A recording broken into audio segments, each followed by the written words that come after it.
Welcome back to Sunday Vibes, one and all. It's me, Chris and Pat, in the pub to answer your burning questions. The first one was sent in by Mostly TMO. He says, which England player deserves a call-up but is not a regular at their club? Ooh, good Anybody question. got any ideas? I feel like this is pointing towards Sancho and Mount, It right? is, but they've finally been called up now. So does anybody want to talk about Jadon Sancho? Sancho, Mount, Lewis Dunk. The big one. Bettinelli. Does anyone want to lead with Dunk? I'll No. lead with Bettinelli. I quite like Dunk. I actually don't want to be involved in Bettinelli. Any chat about him either, I don't care. Let's talk about Jadon Sancho then, because I have been watching a fair bit of him on the continent, and all his, highlight reels so far on YouTube at the start of this season. You could just watch every minute he's played. It wouldn't take that all long. got catastrophically bad tracks on without fail on YouTube, haven't they? Yeah, you're right. His minutes have been limited, but he's impressed in those minutes, hasn't he? 6 assists in the Bundesliga, despite only starting once. Linking up extremely well with the likes of Royce and Paco Alcácer, who has also struggled for minutes. But what I really like about Jadon Sancho and what is really excitement about the player he might become is that despite starting on the wing, he started on the left and the right, I quite like that I could see him being a playmaker, a number 10, an attacking midfielder moving forward. He's very good in confined spaces. He's very good in the link-up. His match intelligence seems to be very high, very far along for the stage he's at in his career, considering he's not got a lot of senior football under his belt. A lot more well-rounded than Raheem Sterling at that age, for sure. Just the way he kind of moves on the ball. He always looks secure, he looks sharp, dangerous, obviously pacey, that goes without saying at this point. He's absolutely gas. But I can see him sort of developing into a sort of David Silva or Bernardo Silva type player.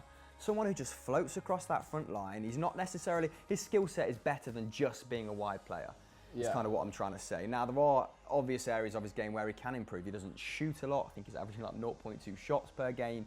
Obviously a bit more of an assist merchant. He could get a little bit more involved with play. I think 16 passes on average per 90 at the minute, but that's not bad considering the minutes he's had. But Dortmund are a passing side, so maybe could drop a little bit deeper, start some more counter-attacks. But yeah, I'm a massive fan of him. 6 assists already in the Bundesliga. In 2015-16, I believe, when Leroy Sané broke out, he only registered 6 goals, 8 assists across 33 games.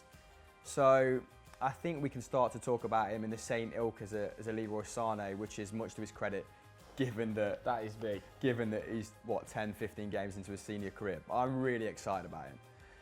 Equally as excited about Foden, but do you want to touch briefly upon Mason Mount? I mean, I can, but you like Harvey Barnes a little bit more, right? Yeah, well, Harvey Barnes is a Leicester player on loan at West Brom, and West Brom are obviously the top scorers in the Championship so far this season. And Mason Mount has got 3 goals and 1 assist. Harvey Barnes has got 5 goals and 2 assists. And he takes more shots per game. I think he ranks maybe 3rd in the Championship for shots per game. He's got nearly 4. He's creating a couple of key passes as well. And by expected goals and expected assists, he's round about 0.6 goal contributions per game is his expectation, whereas Mount is under 0.5. That's still very, very good for a player of his age. But I kind of think that while he's only about, 6 months, a year older, Barnes looks the better prospect at the moment. He's a very good dribbler. He's running one of the best attacks in the league. He's pretty two-footed, and he's extremely dangerous on the counter. And I just think that Mount, clearly what they're looking for at the moment is somebody in that 10 space, right? Yeah. Sancho could do it, Mount could do it, Maddison could probably do it. Actually, Maddison is definitely a good shout for that position. Maddison was the call-up that I was thinking of earlier. Yeah. I know that they are looking for someone in that 10 space, but I actually don't think that's the right move for England. Really? Why? It's a bit of a claim. I think they need more. I like your jacket, by the way. Thank you. That is a lovely bit of gear. I think they need more creativity from deep than they do in the 10 space. Why? Because I think they've got a fantastic amount of creativity going forward, and especially when you look at Dele Alli being used as a second striker. James Maddison, for me, is being used as just as much of a second striker at Leicester as Dele Alli does at times at Tottenham Hotspur. I think that James Maddison, his end goal is always going to be getting high up the pitch. I think during the World Cup for England, our biggest struggle was actually transitioning the ball into those dangerous areas. But I'd say that's about there's still different sorts of players in the way they do it. So Ali does it by off the ball movement. Maddison's very much an on the ball kind of guy. Like he wants the ball to feet and to stitch play together. I think that's what. He's not picking that up on the halfway line and doing that. Well, not necessarily. I mean, though Leicester, Leicester have a bit of a situation where their attackers tend to be quite isolated. But I think that if you put somebody like Sancho in there and you have Sterling on the other flank, then you get a lot of ball progression actually out of your wingers. The transition for England is in those wide areas as well, isn't it? Predominantly. Usually, like that's especially when they play when you play with wing backs. When we met a good team at the World Cup, that effectively cost us because we had no transition through the middle third. We're looking at our two defensive midfielders not being good enough at ball progression into that 10 space. I think also that could be remedied a little bit by a switch to a back four. I think the back three became pretty overrated, and I think you'd naturally get more ball progression if you had another man in midfield rather than bringing in an extra centre back, especially if that centre back isn't a centre back in the case of Kyle Walker. Because at times our best ball progression through the midfield came from a player like Harry Maguire. Which is just not good enough. Effectively, when we finally met a team with strength in the midfield in Croatia, we couldn't deal with it because the midfield battle we were getting rattled by them. We opted for industry because the creativity was supposed to come out wide, wasn't it? But I think Mason Mount is a little bit more of a number 8, I suppose, than the others. I think the others are. That's where I think more we so need number more creativity 10. at 8. I think Phil Foden is the great hope for that position, right? Someone who can dictate play, someone who can build up play from the edge of his own box and go on surging runs forward. We've seen him sort of rip up the Carling Cup, and I absolutely love Phil Foden. I know we've not been exposed to Phil Foden an awful lot, and statistically speaking, it's quite hard to put together a clear picture of the player, but just the way he moves on the ball, I'm getting a little bit sort of in danger of getting a bit romantic here, but I think he's going to be a certified baller. If he gets minutes. But just going back to Mason Mount, when you say that Harvey Barnes looks like the more interesting prospect, even taking his really impressive season in the Eredivisie into account, would you still opt for a Harvey Barnes? Obviously killed it at Vitesse, didn't he, with 21 goal contributions and 25 starts. That's something that Barnes doesn't have. Well, yeah, but just because he didn't go there. I think that you have to take players kind of based on their output at the moment. So you'd give them the whole season in the Championship and see how they do. It's a really long testing season. And at the moment, Mount has played more minutes and has got less output. And for my money, that means that I'd be looking at Barnes a little bit more closely, especially because in Mount's case, say I wanted to sign one of them, Mount seems to be very highly rated. Barnes, there's almost no chatter about, which means that you might be able to get him. Yeah, under the radar a little bit. I think sometimes, though, with what you're talking about in terms of ball progression from deeper midfield, people have turned their noses up at players who could feasibly do it because they don't seem like fashionable options. So Lewis Cook has actually put up fantastic progression numbers, both in dribbling and passing from the base of midfield. He's not a regular this season at Bournemouth because they're relying on David Brooks to do that a little bit more. But Lewis Cook is actually excellent at that and was very good there last season. This is my issue. Similarly, Fabian Delph actually always put up phenomenal ball progression numbers at Villa, and actually when he's played in midfield for City, but people don't really like the idea of it. I mean, the ideal player for England at the World Cup would have been James Milner if he hadn't retired from international football. Absolutely fantastic in that role, and would have really made up for the deficiencies of Eric Dyer's game, I think.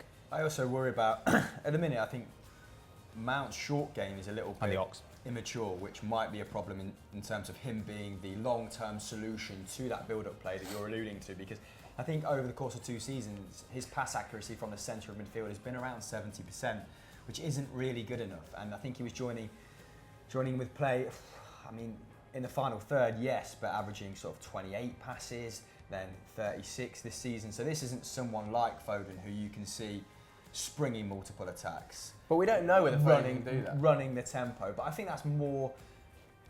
I think that Mason Mount is much more forward thinking. He's got lovely technique. Like some of his long range passing is phenomenal, and he's averaging, I think, over 2 shots this season in the Championship, as well as creating. I think it's 3.2. 3.2, and it might be 2.3 key passes. But that's why I think that it's not an issue that his passing accuracy is low, because that tends to happen with forwards. If you're creating going to play as a 10, then no. But if he's going to be I mean, I think he's been playing quite an attacking role. Perhaps a little bit. I don't know what sort of, if he's playing, if his passing is adventurous. I'd like to look at his sort of his average pass length and so on and so forth. But I mean, when I've seen him, he does the hard things really well. But sometimes, I think Lampard will maybe coach that into him as well. This is going to be a really, really good season, really fertile season, I think, for him. But I certainly, I'm more excited about watching England.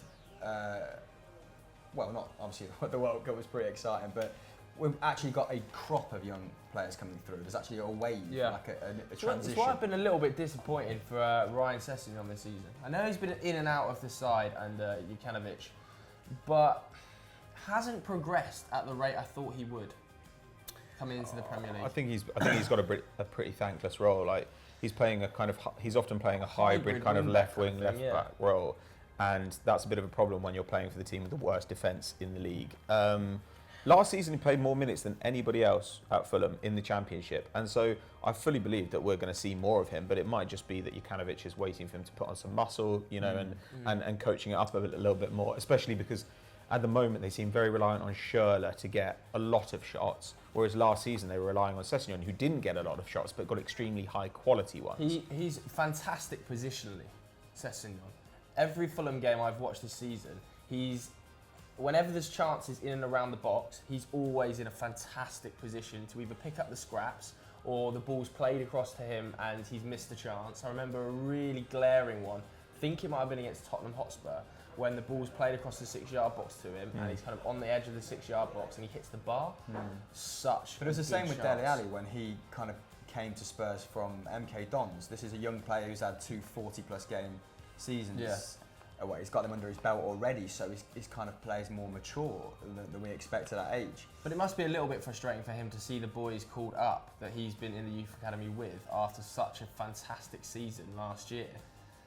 Do you not think? I think if I was Sessegnon, I'd be a bit miffed. Has Luke Shaw been called up? He has, but he's also injured, so he's had to drop out.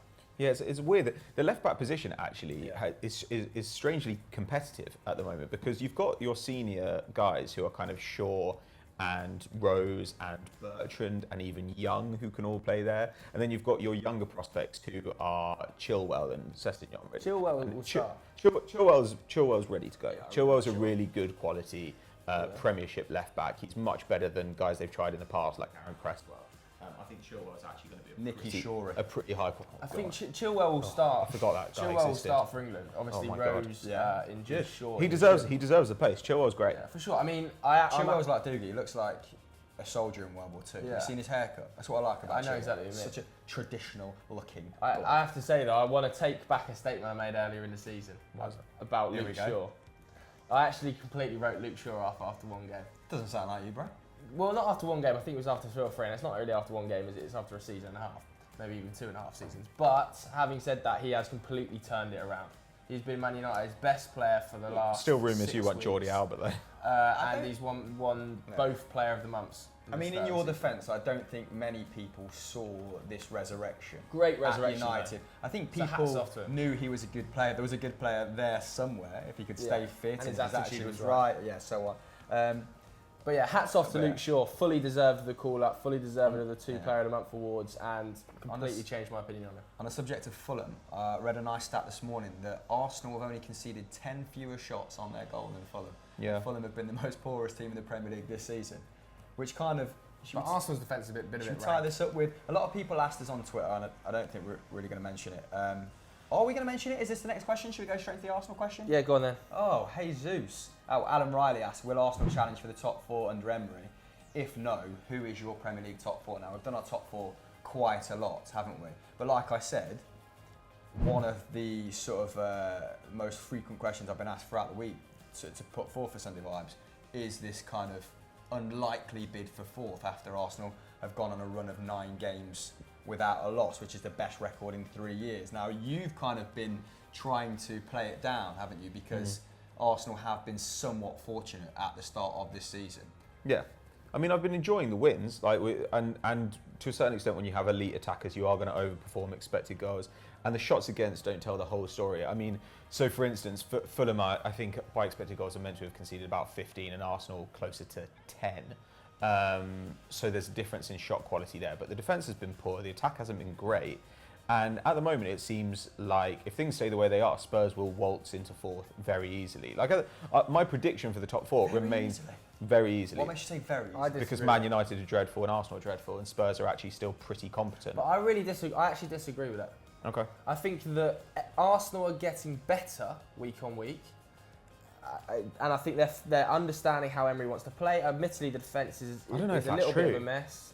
I don't know. We're better against Fulham than we were against Watford, but Watford was arguably our worst performance of the season, where we lost 2-0, where we won 2-0. The 3 points against Everton as well. Yeah, we could easily have drawn with Everton. We could easily have lost to Watford. And I think but do you not think that's where Emery's trying to find a system that works? Oh, yeah. Trying to fit players into the right roles. I look at Tottenham and I think they're getting worse, and they've got the same players available. I don't know if they're getting worse. I think that they're not great at the moment. But also, Pochettino has found a way to fix this in the past. So in one season, they were extremely reliant on Moussa Dembele in midfield. The next season, he was injured pretty much all year, and they managed still to turn themselves into a top 3 side again without him. When was the last time you could bring on someone like you did against Fulham, a double substitute to the calibre of Ramsey and Aubameyang? That's what makes me think you might sneak into 4th. I think you'll sneak Tottenham's into 4th. lack of strength in depth. I don't know. We've always had a reasonably decent squad. I mean, and we didn't have Ozil in the squad actually as well. And people would argue it's because we started a weaker lineup. So we started Welbeck in that game, and everyone said, "Well, this is." Last season, people said Welbeck and Iwobi, this was. But so I don't know. I think the squad's okay. Iwobi's your best ball carrier. Iwobi. I said all last year, Iwobi's a really good player and he's going to turn into a good player. And Arsenal fans were the most down on him. And this season they've all changed their. But I don't know. It's I agree. I'm not saying we shouldn't give Emery time, and I'm not saying that he isn't trying to work these things out. But what I'm saying is that at the moment, the performance level does not match the results. Now, there's obviously time for performance to improve. It's very early in his time there. And the defence will improve with coaching. It'll improve with personnel changes, both from inside the squad and external transfers. All those things will help. Yeah. However, good that your flaws are really obvious. Right? Yeah, but at this and Emery changing system against Fulham is positive because it shows that he knows. You played a 4-4-2, right? Yeah, it shows that he knows there's a problem that needs to be fixed. That's good. If he were playing the same formation, the same players every week, then I'd be like, this is worrying. Yeah. And people talk about him as this manager that comes with a very strong identity. And the fact that he is bending and flexing to kind of fit Arsenal's personnel is at least good for you in the short term, at least if he's going to persist with completely playing agree. Out back, and I think when you go into January, I think he probably will have identified 3 or 4 key issues that he wants to address. Yeah. Whereas I look at Poch. Yeah, reverse, isn't it?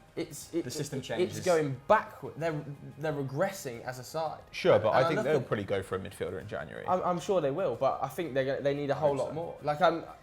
Their squad is so thin that you're already starting to see burnout issues with their players. Dele Alli already picked up 2 injuries this season. Christian Eriksen already injured. Yeah. Vertonghen already got a snapped hamstring. You've had issues that Moussa Sissoko's had to come in and start games. That is so worrying that we're seeing burnout 2.5 months into the season. Because we're now 3 years into a project where it's been the same team. I don't disagree with that, but at the moment we're saying that Spurs are bad. But if you actually look at the way Spurs play, you watch their games, and you look at their underlying numbers, then they still look comfortably better than Arsenal and Man United. It's actually been their best start to a Premier League season. They're still very good. They're still overwhelmingly dominant in their games. And so, look, I agree that there might be things in coaching and in transfers that change my perception of this. But if you're asking me right now, based on what I've seen, who's the best side out of those 3? It is Spurs by a long way. And actually then it's United and then it's Arsenal. It's not United. United actually create better chances than Arsenal and give up fewer chances than Arsenal. We have been bad so far this season. And don't get me wrong, I'm enjoying the results and I think Emery will figure it out because I do think he's a good coach. However, at the moment, we are fortunate to be where we are. You can afford to create less quality chances though, can't you, with the front line that you've got? We talk about Arsenal bludgeoning teams with their attack, and I feel like if Lacazette and Aubameyang can sort of, if their form plateaus, you've just got a cohesive forward line, a coherent forward line, that Manchester United just simply don't have. If those statistics, underlying numbers are true, then you should be seriously worried because Man United create no chances and we give up consistently horrendous chances. Yeah, we don't create a lot. But we don't have any shots. We don't shoot ever. Romelu Lukaku doesn't move from 30 yards from goal. He's having a horrible season. He's not got a lot of service, in fairness. But Ozil's having a terrible season. Ozil's been shifted out to the right. And it's not his fault. He can't do anything. Because he never gets on the ball because Ramsey's herring through the middle like a idiot. I actually don't feel for Big Rom this season. Really? Not having a good time of it at all. And it's... I feel like I have defended... I love Rom. Really like him. He's one of the few players that they thought got it at the start of the season. Really like him. Romelu Lukaku 100% needs to be dropped. But this is the thing, though. Cannot be playing. This is the thing. People start to key into certain ideas, and then those become the narrative. So, for instance, with Alexis Sanchez, the narrative was, in his last couple of months at Arsenal and since he's gone to United, this is how many times he loses the ball a game. That is what happens when you've got a guy who is a ball-dominant dribbler and chance creator. Have you seen his he shoots a lot. Have you seen his creative numbers? They're not 5 chances a game. They're outrageous, and they were like that last season at United. He, in order to create chances, you have to play risky passes, which means you give the ball away more. You also have to take people on, which means you lose the ball more. But now, after every, I'm not saying he's been good, but after every game with Sanchez, all I see is people saying, "Oh, he lost the ball 30 times today." He's always done that. Yeah. Even when he was at his best at Arsenal, he did that. The problem with that. Alexis Sanchez is at Manchester United is his positional sense in build-up play ruins our attacks. Because he fills the same space as 2 of our other attackers. So when you play Alexis Sanchez and Lukaku wants the ball to feet, and so does Alexis Sanchez. So they're both 30 yards from goal, within 5 yards of each other. There's nobody running off them. And then when Martial comes on, or let's say Lingard comes on, and they want to run past them, Alexis then drifts into their space and drags another defender with him. So then the other player just tracks Martial's running behind. He takes so much space out of our attack. Okay. But for Romelu Lukaku, I think he just needs a break. Romelu Lukaku, he's obviously a fantastic player and brilliant goal scorer. He's quite a streaky player, isn't he? Brilliant goal scorer, but confidence is so low. Does dropping him help arrest that form, that slumping form? Yeah. Really? Yeah.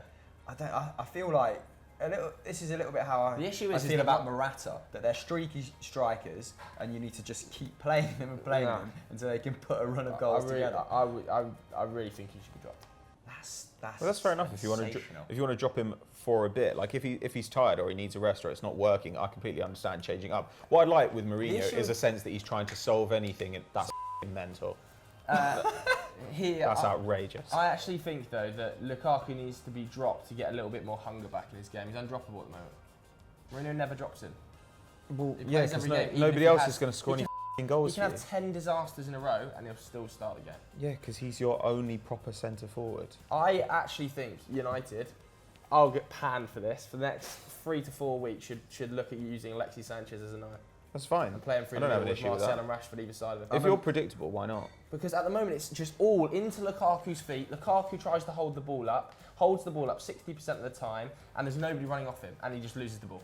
Yeah, when we suggested this 2 years ago that Arsenal should play Sanchez as number 9, like, we were roundly panned for it, weren't we? But I mean, when Arsenal did use him as a number 9, they were always creating a high quality. Yeah. Well, a good number of chances that were high quality at the same time. Are you doing that in your current system? I do like that Mourinho seems to be willing to change at the moment. Has the international break come at a bit of a bad time for Jose? You don't think that momentum from the Newcastle game would carry into the Chelsea game? No. We're just not particularly great. I mean, scraped past Newcastle's level, right? Yeah. I know there was a turnaround, but scraped past the Newcastle side that scored 1 goal in. Yeah, it's hard to feel positive about that result. But just change it up. The trouble is that we've got such an obvious style of play. All of our chances come from crosses.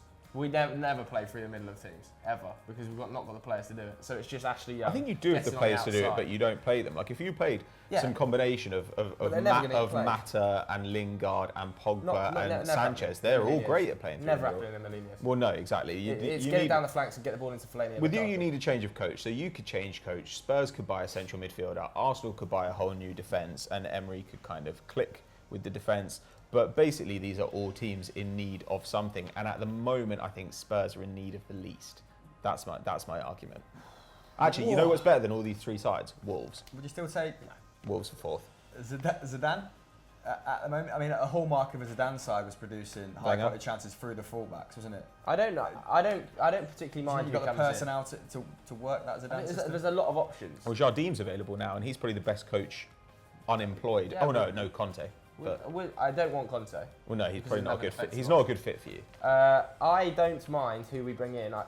Whoever comes in, all they need to do is motivate some players. All right, fair enough. Motivate them, give them some confidence. They are good players. There's a narrative going around about Manchester United that we don't have any good players. We have some fantastic players that are not confident and have no motivation to play for the club. Yeah, at least it's a race. So this doesn't descend into Manchester United fast like most of our content, should we answer the second part of the question and just moving to quick fire questions? Go on, yeah. So who's your top four, Joseph? I'll stick with City winning the league. I think I said Liverpool second. I think City, Liverpool, Chelsea, Arsenal is my top four, but I think I may have changed Arsenal for Tottenham. My original prediction was made. Fair enough. I actually think what might cost Jürgen Klopp winning the league is just the demand that his system puts upon those players. Like, I'm not sure if physically they're going to be able to sustain this form, whereas Guardiola's kind of builds his team for the course of a season, doesn't he? And it, as opposed to the cup competitions, and I think it looks like it's going to serve Manchester City just as well this season as it did last season. I mean, imagine going 2 months without your best player and still producing the most amount of shots in Europe, still conceding the least. Yeah, that's what I think is going to happen to Liverpool. They might end up just one injury. City, Liverpool, Chelsea. 34 passes for that Morata goal? Like, prime Sarri ball, bit of a seminal moment for Chelsea, in that it seems to be happening so much more quickly than everyone expected. It's probably Chelsea third, yes. Oh, God. I think I might have said United fourth at the start of the season, but you are garbage. Tottenham fourth, yeah. I'd like to see Arsenal fourth. I'm loving watching Lacazette play at the minute. Proper Bobby for me. Yeah, he's outrageous at the moment. He's always been a hard worker defensively. I mean, before the season, I said City, Liverpool, Chelsea, Spurs, and I still think that, though I think Arsenal and Spurs will be closer to each other than I hoped even before the season. Pretty tight. So there we have it. But what's your top four for the Premier League after, what is it now, 12 game weeks, 10 game weeks? Like something 8, 9. Something like that. Yeah, let us know in the comments below. Quick fire question time now then. This one was sent in by Yedoram. He says, who do you think will be the first manager to be sacked this season? #Sunday vibes. I'm going to go for Sparky Mark Hughes at Southampton, who still don't score goals, play the same boring brand of football, and could well get involved in a relegation dogfight. I think you're speaking on behalf of all of us there. It's never nice just to pan someone unnecessarily, is it? But we said it. But it is really disappointing to see kind of Southampton come undone as a club. Like, they've lost their identity, their squad, their innovation is threadbare. I mean, there's still talent there, don't get me wrong, but compared to 3 or 4 seasons ago. Yeah. For me, Mark Hughes is in a lot of trouble. The trouble is he only signed a contract in the summer, didn't he? 3-year contract as well, wasn't it? So it's going to cost him a lot to get him out of the club. So why Mark Hughes? So let's because kind of he hasn't addressed the issues that caused Southampton's near capitulation last season either. They're still not scoring goals, and they're still incredibly porous at the back. Yeah. They lost Virgil van Dijk, obviously probably the third, fourth best centre back in the world, and their replacements have been, obviously you can't replace a player of that level with a like-for-like player if you're Southampton. Yeah. But it was Yoshida that came in. No, they brought in. He was kind of on the bench last season, wasn't he? They brought in. What, centre back? Yeah, Stevens. Vestergaard. Yeah, they brought in Vestergaard and Hughes start centre back. I think. Yeah. And it's just nowhere near good enough. It's nowhere near good enough. I think their personnel are great. Easy to play through. Southampton. Yeah, and that's a Hughes issue for me, because in the past these same personnel have actually been extremely coherent defensively. Right. Under Puel, they were very good defensively with almost no changes, and they're kind of a one-man band this season. They're just relying on Ings. Yeah, it's all Ings, and Ings, to be fair, has been phenomenal. Yeah, but it's a lot of pressure, isn't it? It's a lot of pressure on him, who is one of the most injury-prone players in the league. If Ings gets injured, Southampton go down at this stage. So yeah, because their attack is absolutely non-existent, but they're not. What's happened to Nathan Redmond? They've not.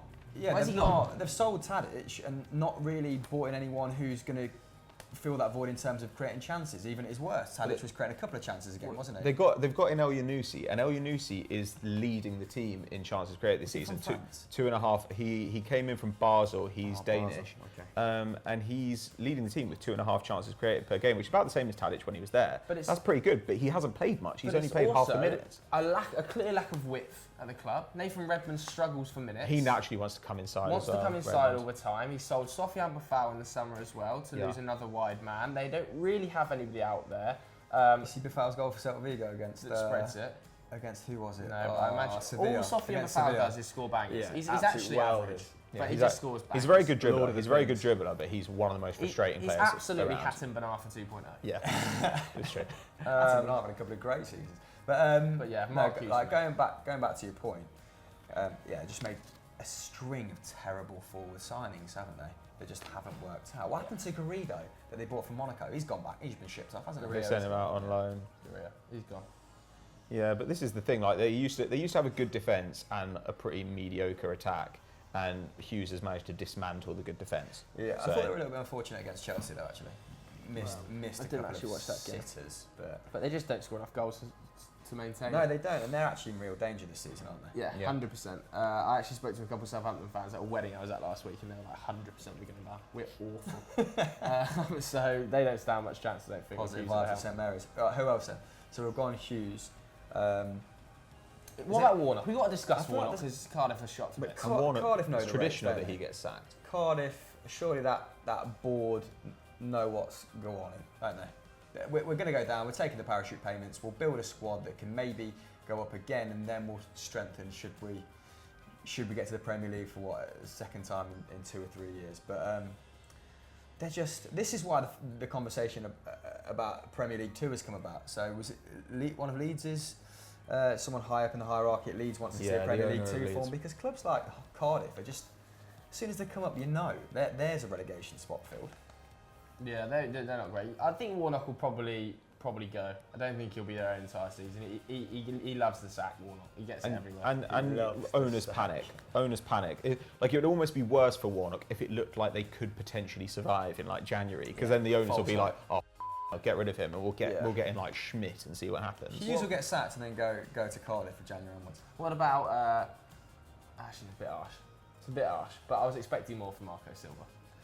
I think they're starting to get better. I think he's fixed them a little bit over the last couple of weeks. A little bit lucky against Leicester, but they've improved a lot since the early days of the season when they were genuinely shit. I think that he's doing. The recruitment still looks a little bit suspect at this point, doesn't it? But I said on I can't remember which show it might have been Hot Takes. I said that I've got a feeling Marco Silva is a little bit Bobby Martinez on steroids.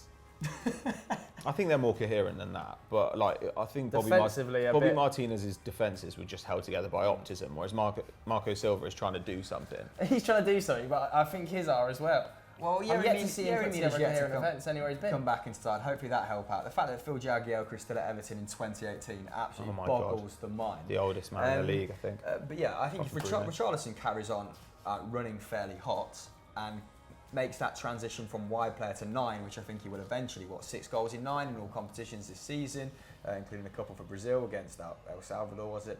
But if his stock keeps rising, he'll keep Marco Silva in a job by himself. He might. And they've got good attackers. But the defence is so bad. Walcott, Bernard, they've got a pretty elite defensive midfielder in Idrissa Gueye in front of them as well. Yeah, though he's not having a great season, but that's enough for them to punch through like most Premier League sides. I think he'll be okay, but Marco, it's going to come to a stage where you've got to organise a defence. Yeah, the problem is when you're one of those teams who's in the middle, you can get a swing of like good finishing and you end up 8th, or a swing of bad finishing you end up like 16th, and that is when you get sacked. It was like Newcastle finishing 10th last season. I look back at that, I just think, how did that happen? How did they finish 10th? And it is that 6-point swing. Yeah, it's pure Rafa magic. He'll stay. People will be saying in the comments, Rafa out, but he'll stay. They know what will happen if they get rid of him. They've got no shot. I think Houghton's a sneaky shout. Should go and take himself off for a word. Houghton is a little sneaky shout. Houghton's okay. He's not a great coach. He's fine. But when I look at Brighton and I look at the players they've got, I think that there might be something going on, a little disagreement between the guys who signed the players and the manager. Because the guys they signed at the beginning of the season looked like exactly what they needed. They needed a new left back and they brought in Bernardo. They needed more creativity and ball progression in midfield, and they brought in Ali Reza Jahanbakhsh. They needed a better defensive midfielder who could also work in transition, and they brought in Basuma. They did all these, and these guys are barely playing. Like Ali Reza's got 160 minutes, Balogun, the centre-back's got 160 minutes, Bernardo's got 90. He's got fewer minutes than Bruno, who's 38. None of these guys are getting regular minutes. Even Basuma's played only about half of them. And so when you see they've brought in all the players you needed and he just simply refuses to play them, then it feels like there might be a little bit of a disagreement there between manager and board, and that's often what gets someone sacked. He bed in the new signings last season quite well, though, didn't he? Pascal Gross, David Proper. Yeah, Pascal Gross went straight in. They were more his signings. Because Proper took a while. Statistically led, Proper was poor in his first 5 games, but finished the season strongly. Look, it's possible these guys come in, but given that they're also performing badly, I think the combination of those two things made me think, this is worth keeping an eye on. They've conceded 13 goals in the league. It's pretty bad. Interesting, because they were so reliant on their home form last season, weren't they? It's not been as good this season, if memory serves me correctly. But their away form was so bad that would suggest that Houghton maybe just doesn't know how to set up away from home, which could become an issue. But he's quite a positive manager down there, isn't he? Yeah, it's a little bit kind of Fulham vibes, but. So we're going for probably Hughes and maybe Houghton. Hopefully Hughes, but hopefully Hughes, maybe Warnock. Hopefully not Houghton. Did you say hopefully Hughes? Yeah, hopefully Hughes. Hughes deserves to be sacked. Let's move on to the next one. And never hired again. Jamie Wilkes had the next quickfire question. If you could banish one team from the league permanently, who would it be and why? It doesn't have to be the Premier League. United.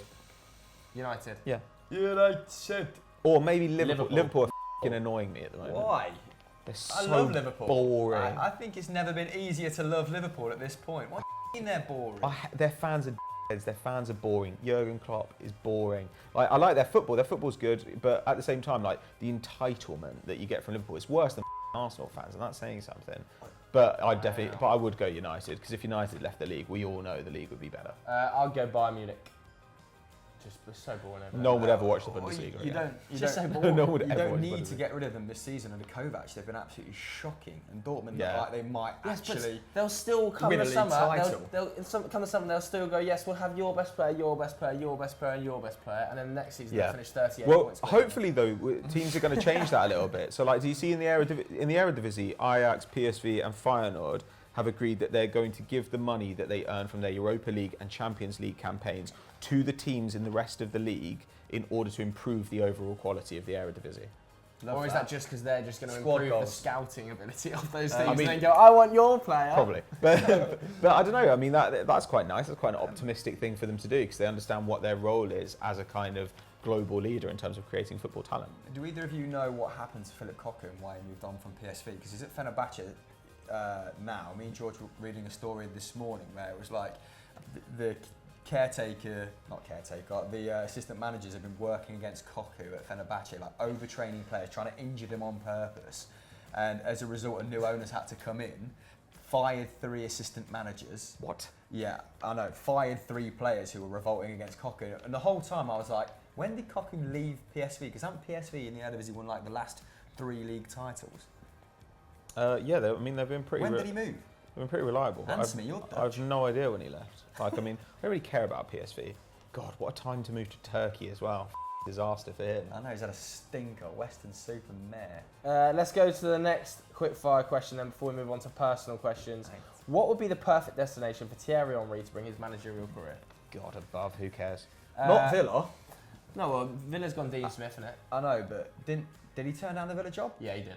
Which is just as well, because if Steve Bruce can't get a squad like that out of the Championship, then there's something wrong, decaying from the inside out. 3 managers said no to that club, so there's obviously something wrong with Villa at the moment. Even Rui Faria said no to that side.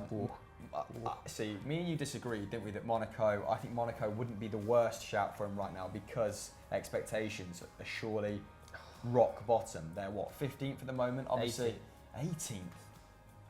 I saw them lose 2-1 the other day to think of the Cam.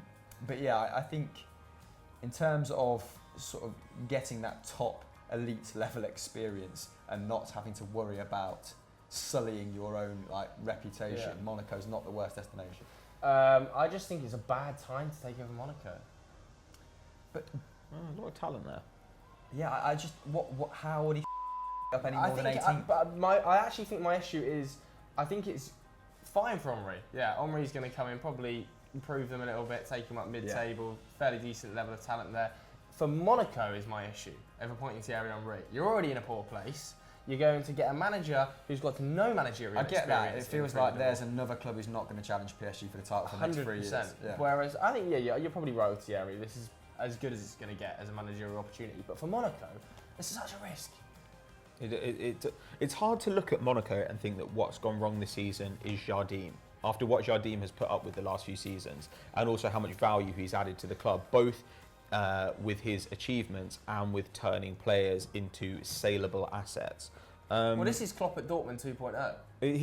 Jardim should end up at Dortmont, and he probably will in a season or two. You think Klopp, remember Klopp's final season at Dortmont? They were absolutely a catastrophe. They lose 9. They weren't as bad. They weren't as bad as they looked though, and also it's possible to just have a really bad start to the season. Look at Palace last year, dreadful the first few games. By the end of the season, they looked like probably the 7th or 8th best team in the league. But this is the point I'm making. Jardim at Dortmund. But this is the point I'm making about Jardim now. They've left on a fantastic terms. He's been sacked, but it's basically a mutual parting of ways. He wanted to leave because he said, I can't take this team any further, and they wanted a new, fresh manager. So, obviously, he's a fantastic manager who's run out of assets. Yeah, Monaco's the team's still pretty good. Modus operandi is to produce these brilliant youngsters to nick all the top talent in France and sell them on at a high price. So to me, that is in direct conflict with a club who want to win the league year in, year out, and have to be the top of the league, have to have that domestic pedigree. I don't think for Henry, even if they offered him a 3-year contract, I'm not sure they'd even say you have to win the league at some point in this period. It might be. It's probably nice. They're definitely not going to say that. He's got free reign to kind of come in and, like you said, put his own stamp on it. So I think it would be a good time for him now, more so than taking the Bordeaux job. Yeah, definitely. Didn't happen because of pay Vieira at Nice. It's grim. But we just don't know. We just don't know how good Henry is. Take over, wasn't it, at Nice? Yeah, I know, but are we going to say the same thing about Thierry Henry next season? That was a shit time. I don't know, because no, come on. Like, you still look at that squad and it's still pretty good. Like, there's loads of talent in that squad. They've lost key players, yes, and they might need to buy some more. But it's hard not to see them as the 3rd or 4th most talented squad in France. So you'd expect them to come back up. Yeah, whereas Nice is. Cyprien, who else? They lost all of their best players. Player left. Obviously, Ricardo Pereira went last season. Seri left. Yeah, it's a nightmare for them. It's an absolute nightmare. Let's go on to personal questions then. This first one from Brett Millen. He says, with today being Mental Health Awareness Day, so this was yesterday, Wednesday the 10th, do you feel that football is one which would facilitate talking openly about mental health in sports? Oh, so we move on to personal questions, yeah? Yes, personal questions. Listen. Yeah, I think a lot of obviously you have to tread very carefully on this subject because footballers do kind of wield a lot of power to a demographic that historically is the most vulnerable when it comes to taking their own lives. I saw Hector Bellerin saying that footballers should be a lot more active with their social media platforms and the influence they have to sort of facilitate the idea that having the conversation more openly is absolutely fine. I think we're all big ambassadors of that viewpoint. Yeah. I don't know, if anyone wants to sort of talk about anything more personal to them. That's kind of why I included it, to be fair. I just thought it was quite topical. A lot of people liked it, which showed me that's a subject that, young people are keen to kind of. I actually think football's probably leading. It's up there, probably leading the way amongst sports in this field of of at least openly discussing the issue. Yeah. I feel like a lot of sports are a little bit behind football. It was really powerful when Danny Rose came out pre-World Cup and talked about how depression had really affected his game and it was affecting his life. Luke Shaw's done it fairly recently when he talked about nearly losing his leg and that's how his more to their credit because it's a really unforgiving environment to do it at times. There's a player who plays in Scotland who moronic, absolutely vile fans would taunt about his suicide attempt or his thoughts about suicide. So it is, yes, it's still an unforgiving environment to do it in. But like you said, a lot of footballers are. It's kind of coming out a lot more. Yeah, it's more I think probably amongst football and cricket, I think cricket's doing it quite a lot as well. Obviously, they had the whole Jonathan Trott incident where he dropped out of Ashes squads with his mental health, and he's obviously a very vocal ambassador. Graham Swan, also very vocal ambassador. So cricket's doing it pretty well. You look at the other sports. I think football's probably leading the way, maybe more so than rugby in England anyway. I'm not sure what it's like in America with the NFL. It's just become so common, NBA. Hasn't it? And I think it's for people in their early 20s, it's realising it's common, realising you're not an anomaly is quite liberating. And I always kind of say it's a tough period, and this is when statistically a lot of people kind of have these feelings in their early 20s because you're kind of transitioning out of leading quite an insular life, aren't you? Kind of feeling invincible, and then maybe losing significant others for the first time in your early 20s, or feeling like you should have all your together in your early 20s or know what you want to do with your life. And I think those pressures are sort of compounded by, I don't want to say social media, but just modern day life. Definitely You see other people who at least ostensibly look like they have all this together. Yeah. It makes it so much worse, doesn't it? But that's never the case. And I've definitely, in my early 20s, for one reason or another, suffered with perhaps of heavy anxiety, and it kind of does. You've got to accept that it's hard at first. You probably experience some low lows, but I think acceptance is like the first step, and then just talking about it to someone else. It's like that old adage, a problem shared is a problem halved. Yeah. Rings so true. When you know someone else has gone through it, you're like there is an end point, or this is what I can coach myself to. What are your thoughts on it?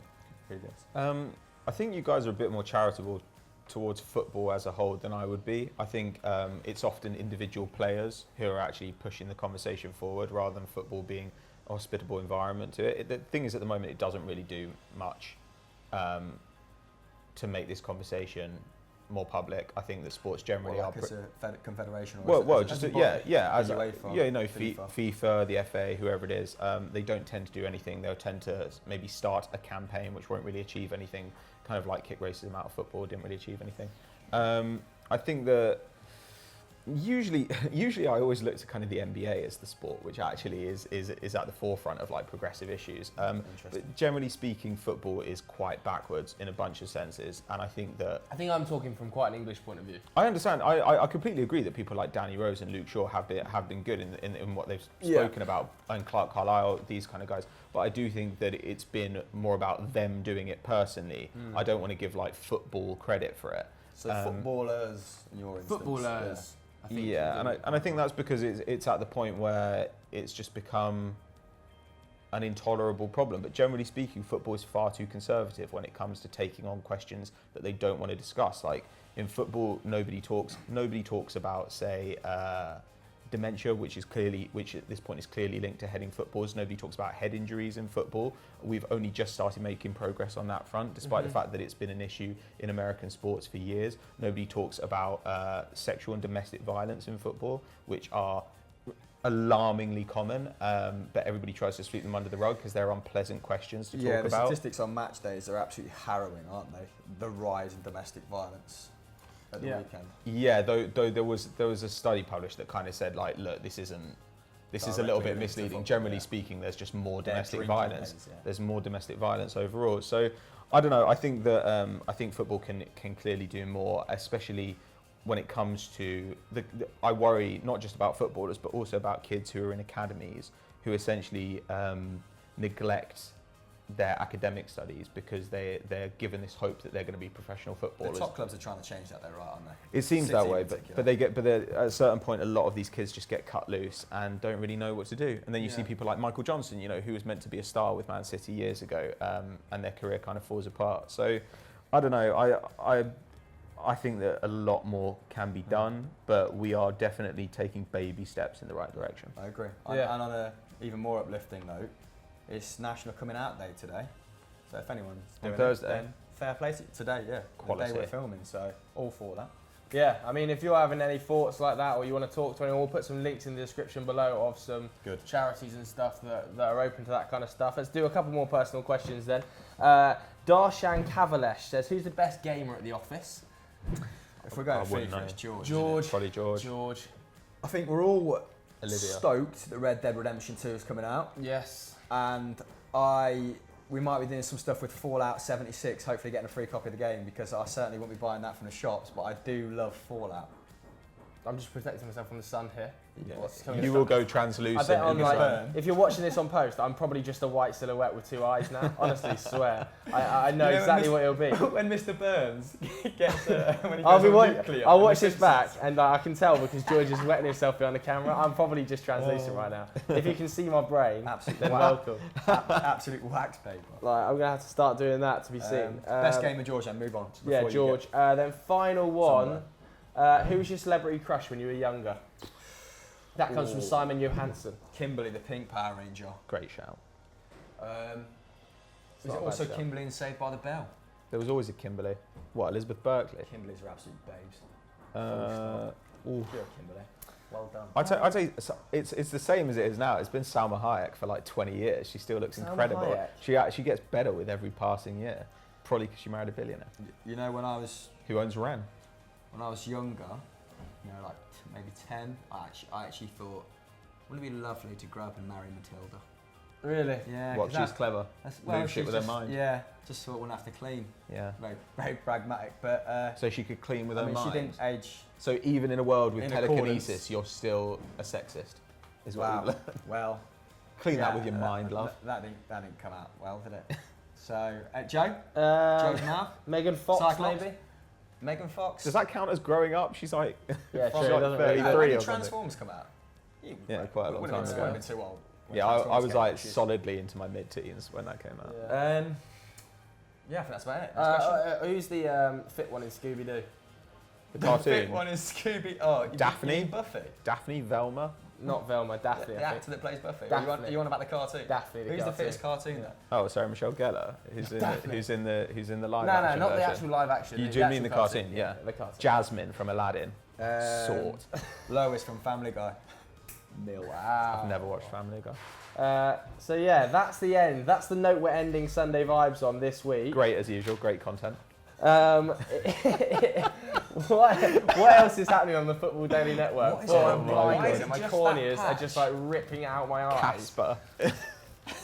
What's happening on the Football Daily Network? I'm probably not even a Oh shot. my god. Stat Wars, the league continues. It's hotting up now. A lot of competition going round. Looks like I a don't know. giant sperm. I don't know if we've got the Champions League places developing as yet, but it looks like it's going to be a tough season.